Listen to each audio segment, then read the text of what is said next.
as we grow, our relationships grow as well, and vice versa, right? It's like this, like it's happening on both ends. So what we do to grow the relationship is going to help us grow as a person, and whatever we do to grow ourselves as a person is going to help grow the relationship.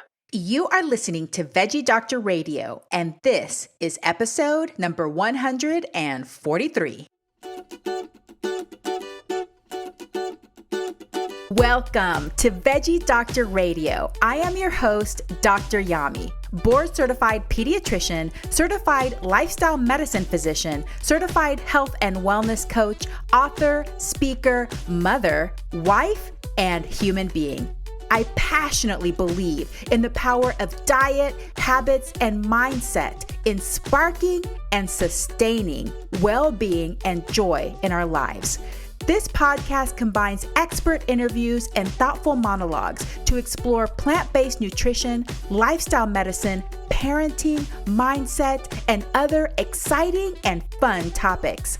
I hope that these episodes inspire you, uplift you, and equip you with the knowledge and tools to live your best life. Are you ready to get started? Let's do it. Hey, veggie lovers, happy Valentine's Day. Just want you to know that I love you, and will you be mine? I have a fantastic episode for you today on romantic relationships with a licensed mental health counselor, Genesis Games. And this is part of the relationship series for the month of February, the month of love. And today is Valentine's Day. So sweet. But I really wanted to go a little bit more in depth on relationships. So this episode in particular is about romantic relationships. Before I tell you more about Genesis, please know that on my website, dryami.com/free, I have a wealth of free goodies, such as how to replace meat, how to replace dairy, plant-based eating out guide, a plant-based starter kit. So if you want to know the books and the documentaries to get you going, nutrients of concern, breakfast, lunch ideas, eating out, shopping list, and more. So if you are new to the plant-based lifestyle, you need some more information, you need some recipes, head on over to dryami.com. That's DOCTORYAMI.com/free. I also want to give a shout out to Sarah Bennett, who left me a 5-star review on Amazon for my book, A Parent's Guide to Intuitive Eating, How to Raise Kids Who Love to Eat Healthy. So Sarah says, helpful insight. Dr. Yami explains intuitive eating for kids in simple and helpful terms. As a mother herself, she gives real-life examples of what works and what doesn't.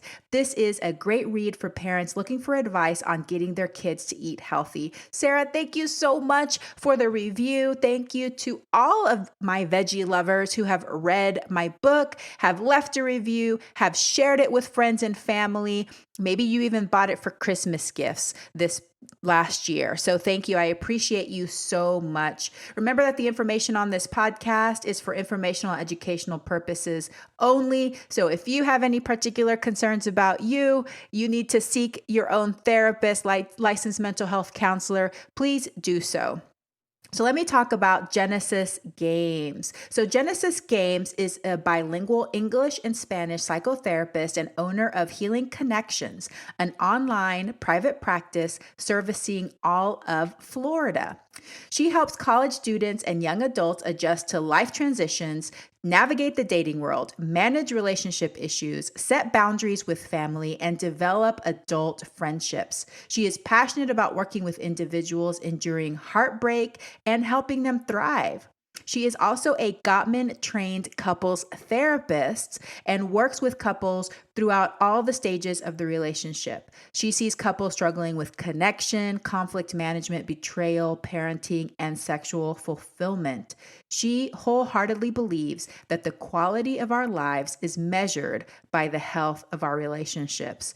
And I agree too. One of the reasons I chose to focus on relationships this month is because connection is one of the important pillars of lifestyle medicine. When we think about lifestyle medicine, when we think about health, of course, nutrition is so important. Of course, moving our bodies is so important. Sleeping, all of that, super important. But something that we don't talk about as much is our relationships and how those affect our well-being and the quality of our lives. Relationships are in so many different forms. We've already talked about the relationship with ourselves. We learned about the Enneagram. I hope that you loved that episode. Today, we're going to talk about romantic relationships. Then we're going to talk also about parent-child relationships and friendships. So that's going to be coming on later in the month. In this episode, Genesis and I talked about the trend of romantic relationships, not just right now in the United States, but also things that have come out from the pandemic. How has that affected relationships? We talk about generational differences in dating and marriage. And then we talk about the top 3 problems that couples face in their relationships and when they seek therapy with Genesis, what she's seeing, the issues, the typical issues that she's seeing when they seek therapy. Some common myths or culturally sustained beliefs about romantic relationships. And it's kind of controversial. This one might make you think a little bit. And we talk about why we have such a hard time talking about and normalizing marital problems, but then she gives us 3 skills, 3 tips for couples, which I think are so great. I'm going to make it into an infographic and put it on social media as well. We talk about relationships that are salvageable. What percent does she think really are salvageable? What are some things that make relationships maybe not salvageable? And things that people can do before they get married or enter into long-term relationships to improve the quality of their relationships. It's a really great conversation. I hope that you get a lot out of it. I hope that it makes you reflect upon your long-term partnerships and relationships and maybe some things that you can do to improve the quality. And if you feel like you were thinking already about seeking some couples therapy, maybe this will also inspire you to either seek therapy or pick up a book or maybe invest in a workshop for you and your partner. I really wish you a beautiful Valentine's Day today. I wish you beautiful connection and relationships with your romantic partners. Veggie lovers, I hope that you enjoy this conversation between myself and Genesis Games.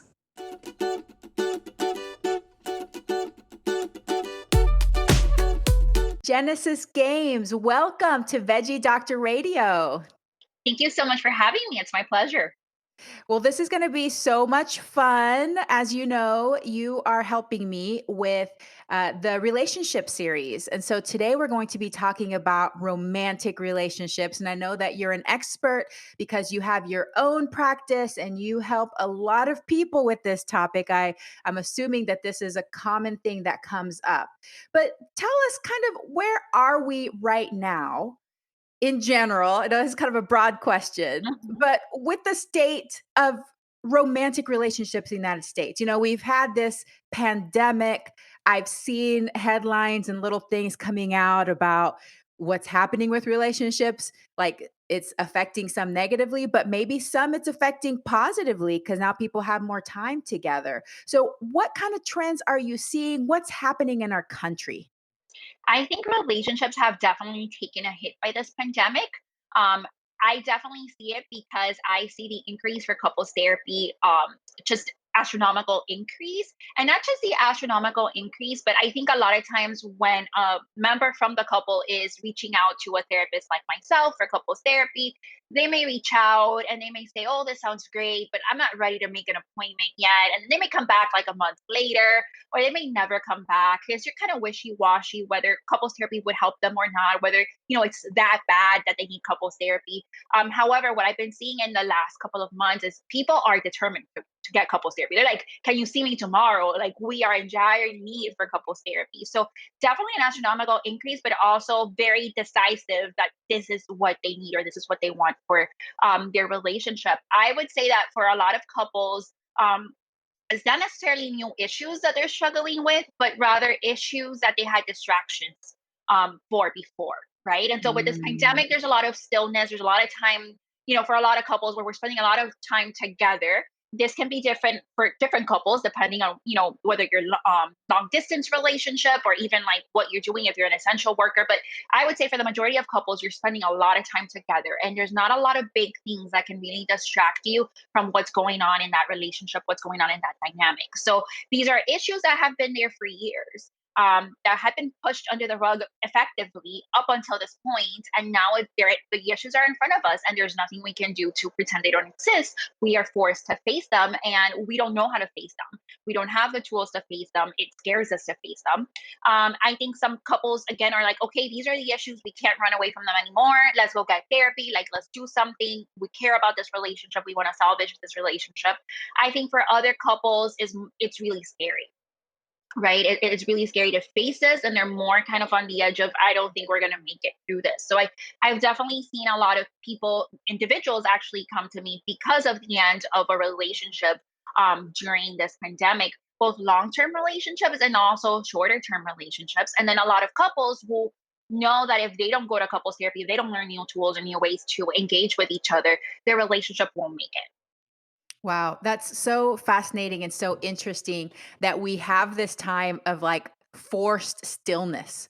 Like we can't do that buffering that we're used to doing. Like let's go out and party, let's go, do this thing, let's travel till we drop, let's do all these things to distract us from maybe the reality that a core relationship isn't going the way that we'd like it to go, and then we're forced to face it, and we're like, "All right, well, I guess I need to address this now." So I guess it's a good thing in a way, we're gonna practice this, we're gonna get the tools, but it's also painful whenever you sit down and you're like, "All right, I have to do this now. I'm forced to do this." So I'm glad that you're available for couples that need that help. Well, one thing I'm curious about, because, you know, I've learned about generational studies and the difference between generations and how they change over time. I'm wondering about younger people now. Are younger people waiting longer to get married? Are they having more practice with relationships before they get married, a greater number of relationships in between? What's going on with that? I think it's really interesting. And so when I think about those generational differences, I think about like the younger millennials and then Generation Z. And what I see is a lot of situationships. So a lot of kind of relationships that almost became relationships, but never really got that title or got that label. Really more investment in figuring out their space in the world and what they want to do with their life, and pursuing higher education, focusing on the field that they're going into, pursuing, hobbies and passions that they may have, and not really giving relationships per se so much of a priority early on in life. Not that there's not an interest, but just that's not the priority at that point in life. And then Mm. more so engaging in these situationships that are not as committed. There's no labels, there's less expectations, there's less obligations, we can say, before they feel ready to commit to something more serious and more long term. Mm. So really the energy and the attention is more on education, personal development, and not as much into the relationships. That's interesting. Well, as a therapist, what are the top three problems that you see couples facing in the relationships? What are the typical issues that they're seeking your help with? So couples often come to me because they have high conflict and they feel like they can't communicate, they can't get their point across. So conflict management. Other times it has to do with just living these parallel lives, almost like if they were roommates. The Mm. spark is not there anymore. They don't have fun and enjoy each other's presence as much anymore. Maybe there's not a lot of conflict going on. It's not like, they're fighting every day, but there's also no like enthusiasm when you're in the same room with the other person. And I would say the last most common one is probably parenting for those who are parents. A lot of times the styles of parenting differ. The way that we want to discipline our child may differ, especially when there's a child with some form of a special need. Mhm. And just figuring out like those accommodations that need to be made. A lot of times they're not in agreement with that, and that can create a lot of conflict in the couple. Um, that's what usually they say when they come to me. What I would say is definitely a sense of disconnection, right? Not feeling connected, not feeling like they can rely on their partner, or trust their partner with some of the issues that are going on in their life. Can't communicate that because there's not connection. Yeah.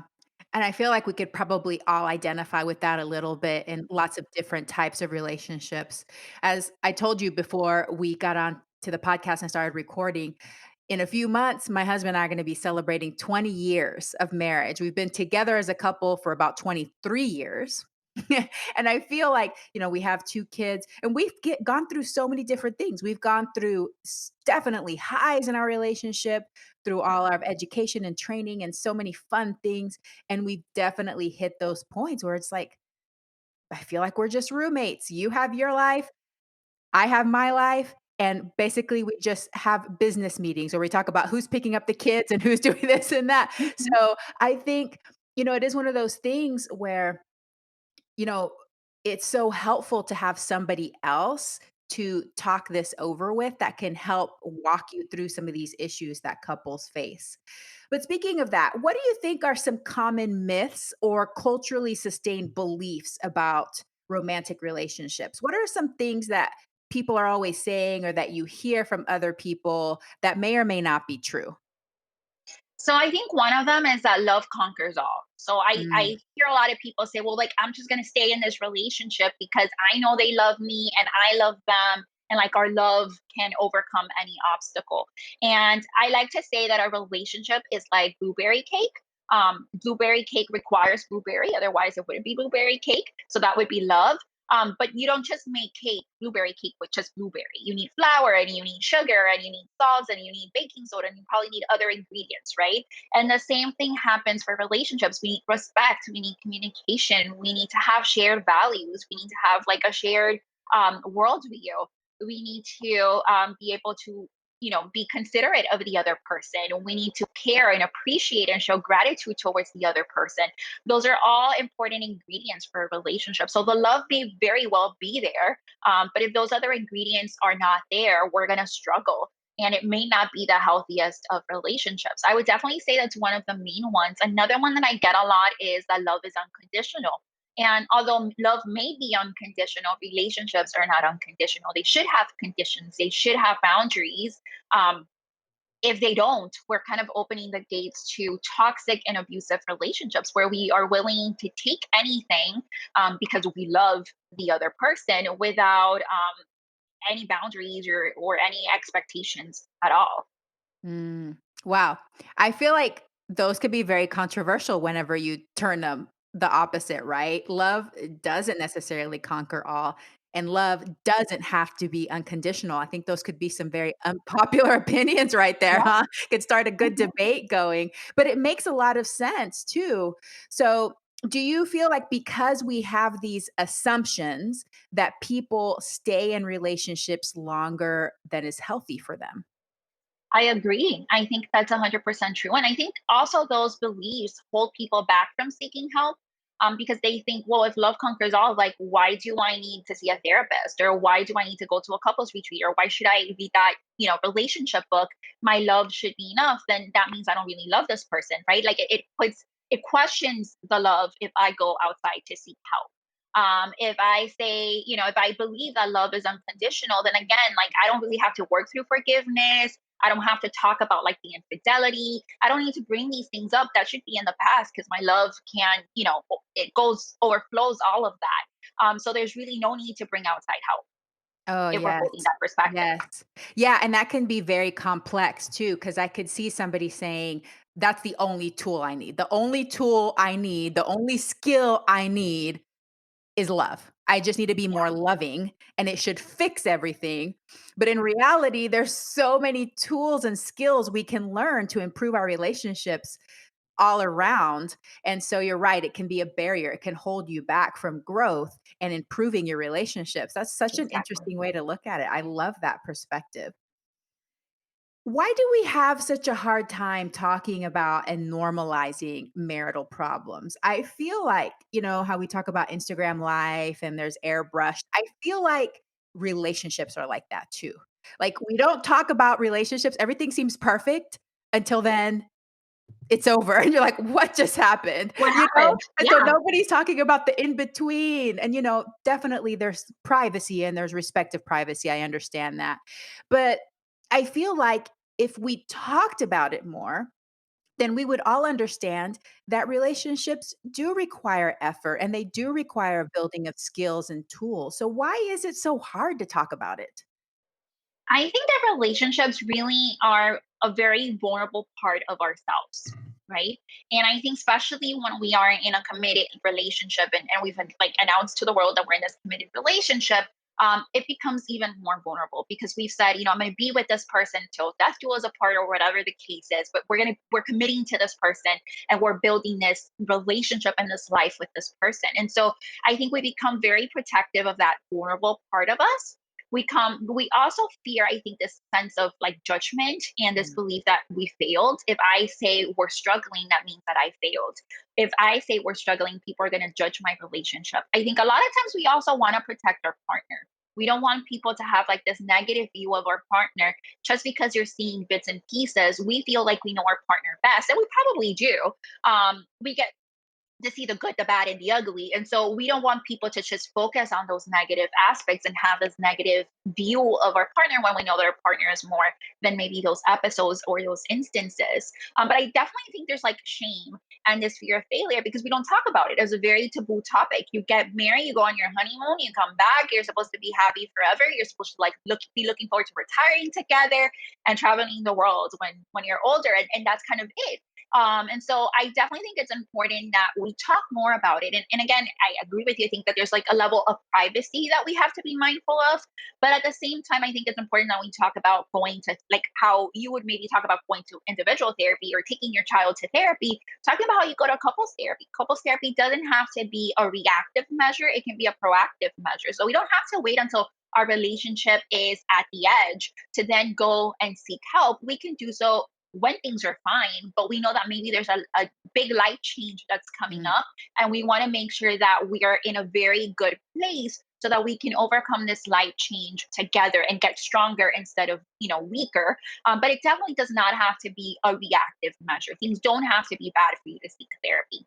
Yes. No, I agree with that 100%. And you're right, there is so much shame, but I think that the reason there is so much shame is because when we don't hear about other couples seeking therapy or improving their relationships, we assume that everybody else is perfect. Right. And so I if got it. we have a problem, there's something wrong with me, there's something wrong with the relationship, I made a mistake. There's all of these just complex topics and so then we just keep it in and we don't talk to other people about it. That's just really super interesting to think about. Um, so I just There was something I was going to ask about that. so yeah, I mean it's really interesting to think about when we're not vocalizing, we're not normalizing these problems. But if you had to estimate, like of all the marriages and what you've learned too, because you've been trained with the Gottman Institute, what percentage of marriages actually experience marital problems? 100. So then Mhm. and we're probably barely talking about it, and so we think the opposite. We think like 100% of marriages should be like perfect, smooth sailing, no issues. And I think social media definitely plays a role in that. I mean, I think this has been a taboo topic always. But I think on social media, again, you see these perfectly curated pictures of couples and their trips and going picking up apples and doing all these like fun activities, right? And you say, oh my gosh, they're so happy. Like, look at them. They do all these fun things together. They enjoy each other's presence. They're wonderful. And you don't really know what's happening behind the scenes, right? It's not that everyone's marriage is crumbling, but everyone experiences marital issues at some point in their relationship. Yes. And is there certain stages? I think you kind of alluded to this a little bit before. Definitely parenting is a challenge. And if you have a child that is special needs or that has issues that require more time and commitment, then definitely that can affect it. But are there certain stages throughout a marriage that you see that there's more stress points that kind of bring the couples to the edge, bring the problems out? Yeah, I would definitely say parenting. I would say especially at the beginning new parents, so like the first year or two of life would probably be some of the most stressful. Because it's a complete adjustment, right? From just being focused on yourself and your partner to now having this little life that totally depends on you and just changes your schedule and your lifestyle completely. I would definitely say that it gets intense again during teen years for sure. I would say that a lot. It can also become difficult close to retirement because I think a lot of things happen around that age. So anywhere between like 50 and like 65, that's usually when your kids would go off to college. That's also when your parents might be getting older and may need more of your assistance, right? So there's a lot of changes that are happening there, a lot of identity changes. Our kids don't need us as much anymore. Maybe most of our marriage, the main focus has been parenting. Now that the kids are kind of out of the equation and we have more time with each other, what do we do? So it kind of takes me back to the whole idea of the pandemic. There's more stillness and more time with each other. So what do we do with that time? And then taking care of an elderly parent can also be, very difficult and very, emotionally and physically exhausting. So I would say that those are probably some of the bigger milestones, but I think a lot of things can also impact. We're seeing a lot of dual career relationships. So even making decisions about taking a promotion that maybe would be more demanding or your schedule would change significantly and impact the quality time that you can spend with your significant other, or that may require a lot of traveling or even moving and then deciding like who does the move, right? So I think there's a lot of different milestones that can definitely be challenging. It can be really easy for some couples, but then very challenging for other couples. Yes, and each stage brings a different set of challenges that you may not have anticipated beforehand. You're like, okay, well, we're done with that. Then you get to the next stage and you're like, oh, I didn't think about now my parents might need my help. They might be sick, and that might pull me away from the relationship or it might create other stressors. And I see my parents going through that with my grandparents and how they try to bargain for time with each other when they're needed with these other tasks. So, yeah, super interesting. Well, let's talk about skills and tools then. What are some important skills that you wish more couples had to improve their relationships? So I wish that couples understood the importance of appreciation and gratitude. Um, this happens often with a lot of my couples. They really admire their partner and they feel very grateful for a lot of the things that their partner contributes to the relationship. Yet they keep that inside. They don't express that to the other person, right?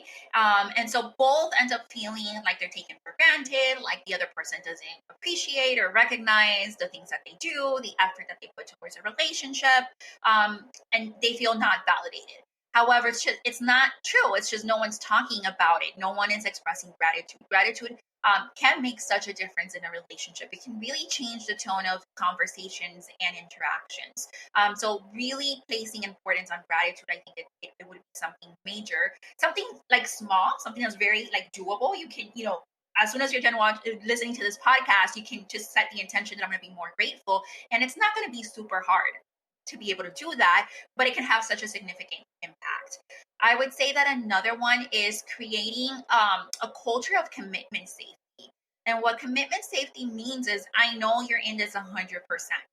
I know that even when things get difficult and we're not getting along and some of these like life stages, are coming, these milestones, and we feel kind of lost, you're not going to walk away. We're going to figure this out together no matter how difficult it is. I can make long-term plans with you because like I know you're going to be there for the long-term plan. So I think that commitment safety is really important. And one of the ways that I see that often threatened in relationships is people call out divorce or call out separation in the middle of a heated argument, and it becomes a trend, right? It almost becomes a trend. If I really want to get my partner's attention, I'm just going to say we're going to get a divorce, and then I'm going to get their attention, and that's what I need to do. It's almost like when you take a kid to the supermarket and they want candy and you tell them no, they throw the tantrum, and then they know that you're going to be mortified, and so you're going to give in and give them the candy. And now for a very important message. Hey, veggie lover, if you are looking for free resources to guide you on your plant-based and healthy living journey, go to dryami.com/free for tons of free downloadable PDFs. Hundreds of people have taken advantage of my tips to help them reduce meat and dairy consumption, navigate eating out, and build satisfying plant-based meals. Download one or download them all, and don't forget to share with friends and family. dryami.com/free. And now back to the episode. Right. And so we don't, I wouldn't say we do that all the time consciously. But we in a way learn that that's the way sometimes to get the attention that we want from our partner. But what we don't realize is that we're threatening that commitment safety. And then I would say the last one would be emotional safety. And so really making it a safe space or like a safe haven, our relationship, and feeling comfortable, and also allowing our partner to feel comfortable to discuss their hopes, their wishes, their dreams, but also their biggest fears, the things that concern them and keep them up at night. And never being judgmental or making them feel bad, making them feel silly for some of those dreams, but also for some of those fears, making sure that we're not, criticizing them, or we're not acting from the space of like contempt, because like no one wants to be bullied by their partner, right? If I feel I'm going to be bullied by my partner, if I share something, I'm not going to share it.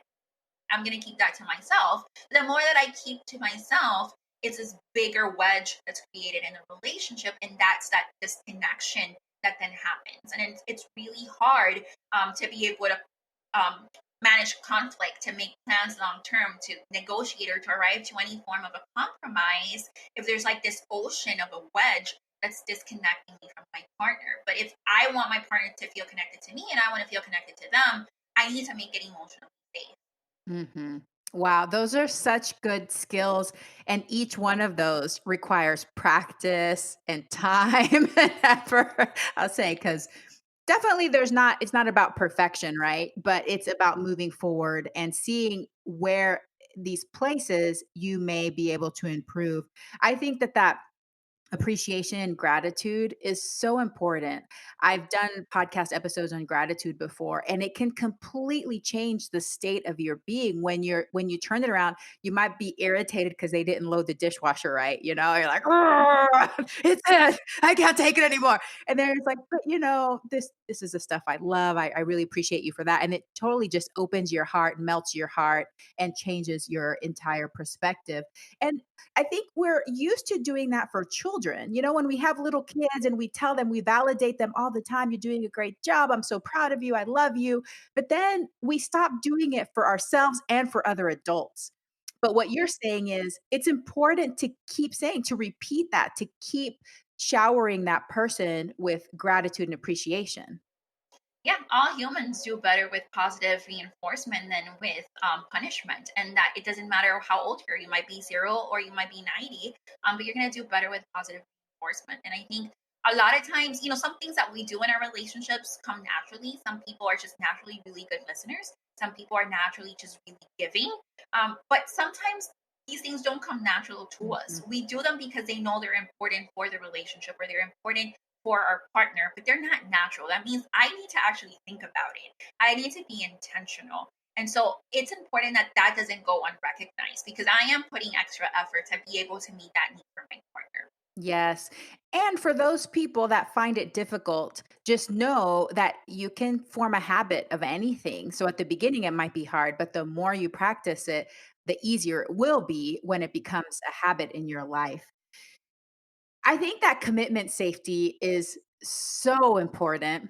And I want to point out too that it can be a personality thing, because I feel like I'm the kind of person that when I feel like I want to escape sometimes. I'm like, okay, if this isn't working for me, I'm out of here. And it's not necessarily a threat. It's more of like, it's not serving me, I'm leaving. But as when you turn it around to the other person, it does put fear. It's a threat. And so it completely changes their stance in the relationship when now it becomes a threatened relationship, a fearful relationship, and the dynamic changes. So what you're saying is when we establish this commitment safety, which for people that are married, we've kind of made this contract, right? A lot of people have said vows, we're going to stick through it thick or thin, but then it gets to the, thin part. We're like, oh no, I think I'm changing my mind about this, but whenever we have that, it's like we have a contract. Okay, we're going to stick with it. We're going to work through this together. Don't worry, I won't be abandoning you when it gets tough. Then that relationship has more space to evolve and change as it needs to, but that can be hard. That can definitely be challenging. I remember at a conference once, they kind of gave this, I guess, analogy of when you're renting an apartment, right? So when you're renting, like you'll probably take care of the apartment because you don't want to live like in a dirty, ugly place. So you'll take care of it, but you're not necessarily going to make these big changes because you know you're not staying there for long. So Mm, you're keeping it good enough so that it's comfortable for you to live in, and you know you have everything that you need, but you're not investing in like changing, like redoing a whole bathroom, or you know changing windows and getting like impact windows. We have hurricanes down here. You're not making these big changes because you know you're eventually going to leave, and then it's gonna basically be a gift to leave the next person, and they didn't pay for it, so why would you be giving them such a gift, right? Now when you buy a home, you know that that's like your forever place, or at least you're going to be there for a long time, and this is your property, and it's going to acquire more value the more that you put into it, the more that you fix, the more that you invest. So you're willing to sacrifice, you know, not spending money and other fun things that you may enjoy to put it towards this house because you see the value and you see the future in it. And I think the same thing happens in relationships. When we have that commitment safety, we can sacrifice more in a positive way, in a way of, again, some things don't come natural to me, but I know they're important for the relationship. And so I'm going to make my best effort to be able to give that to my partner and give that to the relationship. I'm able to invest more in the relationship. I'm able to, you know, do more self-growth that would positively impact the relationship. But if I don't feel like this is a long-term deal, why would I make myself uncomfortable? yes. Why would I show my vulnerable side? Why would I challenge myself to, you know, learn new habits that don't come naturally to me just because? Mm. I love that analogy. That's the perfect analogy because I put myself in this situation just about thinking of the difference between renting and owning. You can feel the difference immediately, and you have that, the risk is low when you rent. You could just pick up and move anytime. It's fine. You're not invested. But whenever you buy a house, the risk is higher, but your dedication is higher. You have more of that energy, that willingness to really put that love and commitment into that house, make it the way you want it, and really take care of it because it's yours. Personalize it. Yeah. Yeah, I love that. That's beautiful. And then, of course, emotional safety. I think that's important in all relationships, but especially important with your partner because, it's a person you spend so much time with, and they need to be able to feel that safety of telling you, those deepest thoughts. Those are great, great tips. Thank you for that. So, are there some marriages, long term relationships, partnerships that are more salvageable than people think? And I know that you said earlier that you wish people would be more proactive and not wait till like they're on the edge of divorce or separation. But do you feel like people often think, okay, well, this is probably over, but there's things that people can do to work on those relationships? And what are some of the actions that people can take at this point? I definitely think that most relationships are salvageable. I think that, again, people have this idea that relationships should be easy, that people don't struggle in relationships, that, you know, if you love me, then you must know what I'm thinking and what I need. I don't have to tell you, right? So, whenever our relationships begin to veer from that concept or that perspective, then we begin to doubt whether this is the right person or not. And so I think that people just kind of, a lot of times, not all the times, but a lot of times, people kind of create this whole soap opera of how we're not supposed to be together because you can't read my mind. And then just kind of out themselves from the relationship. Like they emotionally begin to just disengage and find that escape. Um, and at the same time, I think that if people, again, would talk more about marital issues and see couples therapy as something proactive versus reactive, they would realize that that is not the case, and that a lot of the issues that they're dealing with are very common issues that, with the right set of tools, they can definitely overcome if they're both willing to engage in couples therapy. I think in the only situations where it really wouldn't be salvageable is if one of the parties is not interested. If one of the parties, doesn't see the problem, doesn't see the issue, has no willingness to engage, to even put themselves in their partner's shoes, you can't, salvage a marriage by yourself. There's things that you can do if your partner is not willing to go to couples therapy that, can help you be better in the relationship. But at one point, they're going to have to meet you halfway. Like, you can take the first step, but at one point, they're going to have to meet you halfway. Otherwise, it's going to be the same. So I think definitely the lack of willingness of one partner would make it not salvageable. I think chronic lack of commitment safety can also be an issue, right? I think sometimes we can overcome that, but when it's been this trend of, just being on and off, leaving, filing for divorce, we're not going through, there comes a point, I think, where it's really hard to be able to trust that that person is really going to be invested in this relationship this time around, right? It becomes a bigger risk for the partner that's trying to work it out. And then definitely in situations where there's any form of abuse, whether it's physical, emotional, sexual, financial abuse, then that is really difficult to come back from that. Just the damage that's done, and even the healing that the person doing the abuse would have to go through, it can be really complicated to come back from that. Wow. Yeah, I like how you laid that out that way. So, but the good news is probably most relationships are salvageable, but there are some cases where, maybe that relationship shouldn't go on because it's not healthy for one or both partners, or one partner is just simply not going to make the effort to put their part in to build that relationship back up. What do you think are things that people can do before they're in a marriage or in a long-term relationship that can help improve their relationships in general? So I am very big on premarital counseling and dating therapy. I think they're so important, and they just have a special place in my heart because I think there's like this idea that, and I think again this goes with people focusing more, younger generations focusing more on their career and like their space in the world rather than on relationships. I think there's also this like belief that, well, when you're young and you're dating, like those are not like serious relationships. You're not really in love with that person. Like, you're so young, you're going to meet so many more people. And although, yes, you're probably going to meet many more people, that doesn't mean that those feelings are not real, right? And that doesn't mean that that relationship that you have with the person does not hold an important value for you. So I think talking and normalizing premarital and dating therapy more is really important. Creating that strong foundation for a relationship is really important. And we don't have to wait until you have like a ring on your finger to set that foundation. You can do that from the get-go. Yeah. And I'm a huge, huge promoter of therapy. I just feel like everybody should just have a therapist. Like, it should just be like the thing you do in life.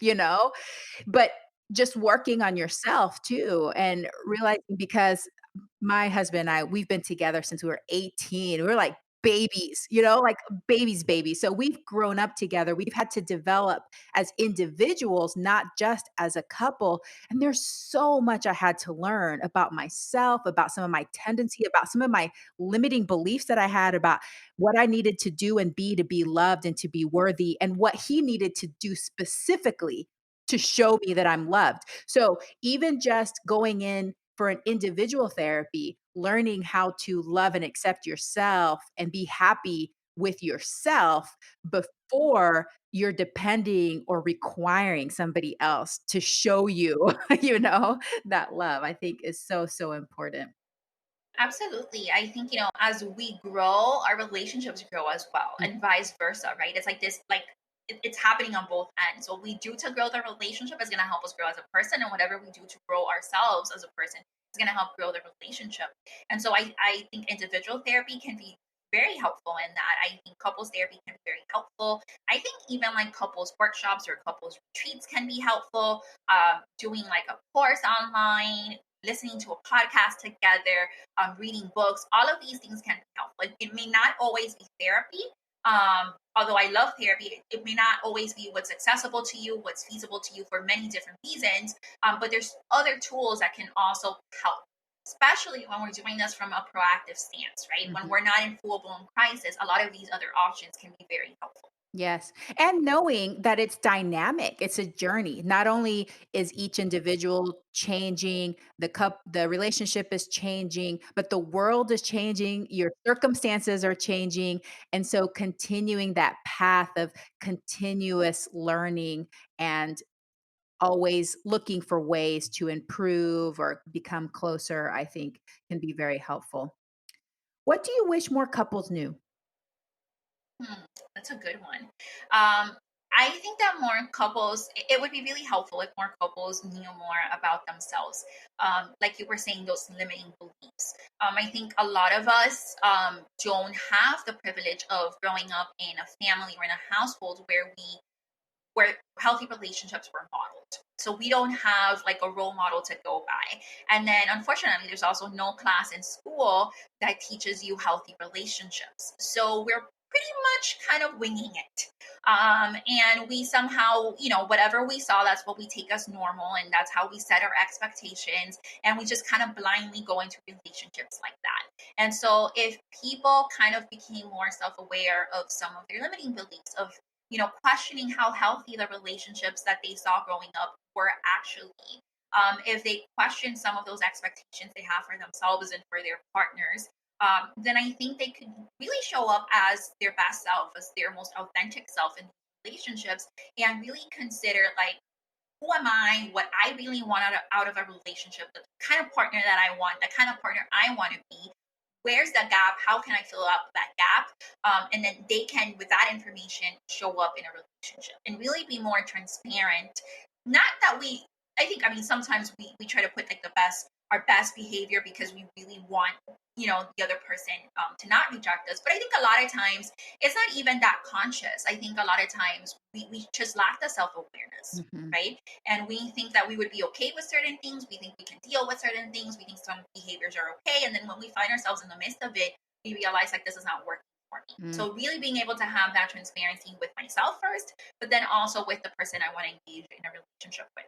Oh, that's so beautiful. Do you have any favorite resources? Obviously, it would be awesome if everybody could have a fabulous therapist like you. But for those people that either it's not the right time for them to go to therapy, or it's not going to work with their situation, are there any books or courses or retreats that you really love to refer people to? Yeah. So, like you said before, I'm trained in the Gottman method, and I really love all of their books. I think all of their books are fantastic. One of my favorite one is How to Make a Marriage Work, and it gives you like 7 principles to do that. I love it because it's interactive. And so it's not just you being, but there's questions and there's activities that you can do to really help you internalize what you're reading, the concept, the message, and think of how you're going to put it into practice. They also have workshops on this book. So you can either like buy the book and do this on your own, or do this with your partner, intimately, or you can attend one of these workshops. And a lot of things have gone online these days, but they definitely provide that. They also have Bringing the Baby Home, which is a workshop to help parents to be and new parents kind of adjust to that big milestone. And I think that's also very helpful, very interactive, and you walk away with, tools that you can begin to implement right away. I would also recommend books from Sue Johnson. She is one of the creators of emotionally focused therapy. And I think that's really going to help couples that are having a hard time just connecting, feeling connected to the other, struggling with that emotional and commitment safety. If you feel like that's a struggle in your relationship, her books will probably be very helpful for you. One of my favorite ones is Love Sense, but any of her books are really good. And then I actually have a totally free online course based on the Gottman method, where it kind of lays out the blueprint of healthy relationships. And so it's totally free. You can find it on my website. You can do it at your own pace. The content is yours to keep. But it kind of walks you through like the main components of a healthy relationship, and it has some activities that you can engage in, and again you walk away with actionable tools. I love it. Thank you so much. And we'll definitely make sure we put links to all of that in the show notes. And now for a very important message. Hey, mama, if you are feeling frustrated about mealtime battles, worried that your child isn't eating enough or eating enough vegetables, afraid that your child is going to get some awful deficiency or disease because of the lack of diversity in their diet, I wrote a book that might be for you. A Parent's Guide to Intuitive Eating: How to Raise Kids Who Love to Eat Healthy is available in paperback, ebook, and audiobook through all major online booksellers. Did you know that most children are born with the innate ability to eat the appropriate amount of food to satisfy their hunger and support appropriate growth? Despite this, parents are still anxious and confused about how much and what to feed their children. In addition, many children are labeled as picky eaters or develop behaviors such as hiding and sneaking food. There's also a growing epidemic of dieting behaviors and eating disorders beginning at alarmingly young ages. In my book, you'll learn the 5 pillars of healthy eating, how to apply intuitive eating through all the stages of development, lifestyle habits that support healthy eating and body image, troubleshooting and problem solving for picky eaters, overeating, and dieting behaviors, how to create and foster a healthy body image in your children, how exploring your own body image and relationship with food will help raise an intuitive eater, and what foods to offer your child at different stages of development. A Parent's Guide to Intuitive Eating: How to Raise Kids Who Love to Eat Healthy, available in paperback, ebook, and audiobook through all major online booksellers. Are you ready for a fresh approach to feeding your child? For more information, visit dryami.com/book. And now, back to the episode. But I want to know, what personal habit are you most proud of and why? So I think it's going to be a funny one. I think for a lot of people in the helping professions, so I mean, like, you can be in the medical field, you can be a therapist, you can be anything that is helping, really. We a lot of times have a hard time asking for help. I think that there's like this perception that we need to have it all together and all figured out because we are helping other people. So how can I help people if I don't have my own life figured out? If I don't know how to perfectly cope with certain situations and how to handle those situations on my own. So I think that a habit that I'm most proud of is allowing myself to ask for help when I feel like I need help, right? Being honest with myself and recognizing like this is something that is beyond my capacity and I need someone to help me in whatever way that might be. But really just being honest with myself about that and then being vulnerable and being able to reach out for help. Again, I think that a lot of times, we talk about stigma with mental health and even like relationships and talking about that and seeking help and, how people as a society, we hold all these like negative beliefs and that keeps people from actually seeking help. But then I think you also have some stigma, again, in helping professions where you think, well, if I am in this role, I have to be perfect and my life has to be put together and my relationships have to be flourishing all the time. And there's kind of and if I don't, then that means I'm not qualified to do what I do, right? So I think just having that intentionality of reaching out for help and putting myself out there in that way has been very enriching to my life. That's such a great habit. And I agree. I think that a lot of us, when we go into these professions, we have, I think other people also might see us as these like experts and these gurus. And then so they just assume that we must be perfect. So I think that's kind of hard too, because you're already from some people being perceived that way.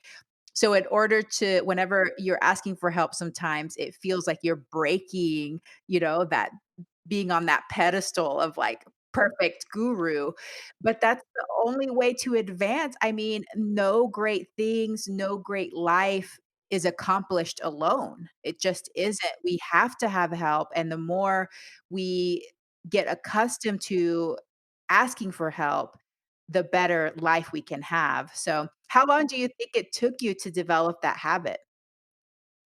I think it took me most of I most of my 20s, I Mhm. would say.